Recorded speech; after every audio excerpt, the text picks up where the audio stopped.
Pour en savoir davantage sur les blaireaux, nous allons nous pencher sur leur mode de vie et dissiper de nombreux préjugés les concernant. Hier, dans l'émission C'est dans l'air sur France 5, une journaliste économique, Caroline Michel-Aguirre, a suggéré que le patronat français jouerait la carte Jordan Bardella lors de la prochaine élection présidentielle, comme le patronat allemand avait joué celle d'Adolf Hitler dans les années 30.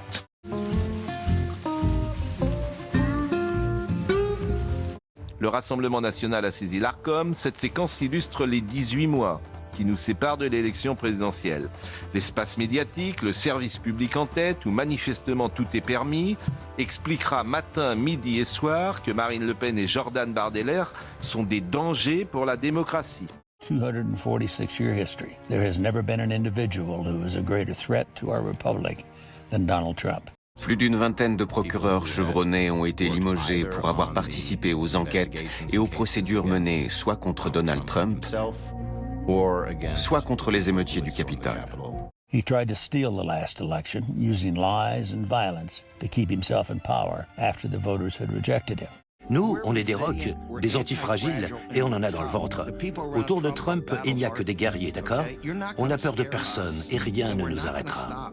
On sait bien que vous autres n'êtes qu'une bande de lopettes, et on vous fera plier, vous aussi, à la télé publique. Parce qu'au fond, vous ne croyez même pas à ce que vous faites.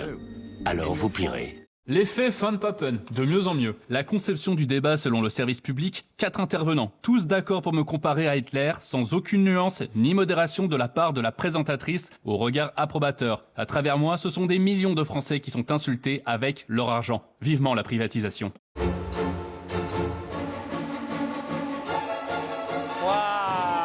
Je me suis dit comment on peut refaire une France française sans se faire gauler. Voilà. Au sens gaulois. Se serrer la ceinture pendant les fêtes. C'est ce qui pourrait arriver dès l'année prochaine avec le projet de suppression de la prime de Noël pour les personnes précaires sans enfants. Cette proposition divise les Français rencontrés ce matin. Bah ouais, Noël c'est pour les enfants, donc c'est pas injuste quoi, quelque part. Les premiers sextoys éco-responsables pour se faire plaisir tout en respectant la planète, des jouets pour adultes 100% made in France en bois de merisier, érable ou noyer.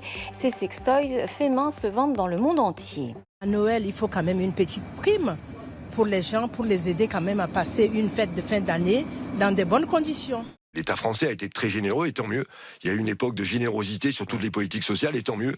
Je pense que maintenant, il faut faire attention. Je ne suis pas sûr que notre pays ait les moyens de poursuivre ces politiques de générosité maximale. On ne grandit pas un pays en attaquant ses champions. On peut avoir des débats, ils sont toujours légitimes, ils sont nécessaires dans la vie d'un pays pour avoir une croissance juste, trouver les bons équilibres. Mais on ne rend pas les gens plus petits quand on empêche les plus grands d'avancer. On ne rend pas un pays plus heureux quand on empêche ses champions d'aller conquérir de nouveaux marchés. Je viens sur la déjection, frotter. Une véritable scène de crime avec un protocole à suivre. Voilà, tu vois comme ça. Il est très très bas dans les sondages, 11% au dernier baromètre du Figaro Magazine. L'équipe de propreté qui sillonne les rues en quad intervient aussitôt. Le propriétaire, s'il est fiché, devra payer les frais de nettoyage engagés par la ville, 122 €. Près de 19 millions d'euros levés en 24 heures. C'est le montant spectaculaire de la cagnotte touchée par Duralex. La verrerie française, reprise par ses salariés il y a un an, a fait appel à la générosité des Français pour accélérer son redressement. Ici en interne avec tous les associés, on s'était dit si on arrive à 3 millions en un mois, ce sera pas mal. Et en fait, vous avez vu, on a atteint les 5 millions en 5h40. Peut-être être seul, c'est angoissant. Mais être ensemble, partager notre expérience, notre souffrance, c'est ça dont il s'agit du travail. Moi, personnellement, qui peut nous aider, nous tous, à surmonter certaines difficultés, que ce soit individuelles ou collectives. Vous savez, c'est ça. On peut commencer par le collectif pour arriver à l'individuel. Et nous avons le plaisir donc aujourd'hui de vous accueillir pour l'annonce du 123e prix Goncourt, qui a été attribué au premier tour de scrutin à Laurent Mauvigné pour La Maison vide 30 novembre 2022, c'est le jour du lancement de ChatGPT. Pour vous, c'est une date décisive dans l'histoire de l'humanité. Il y a une étude qui a été menée en 2024, une étude très très sérieuse, sur un groupe test de parents. On leur a demandé de suivre ou non des conseils et de ChatGPT et de professionnels de santé. Ils ont préféré se fier aux conseils fournis par l'intelligence artificielle.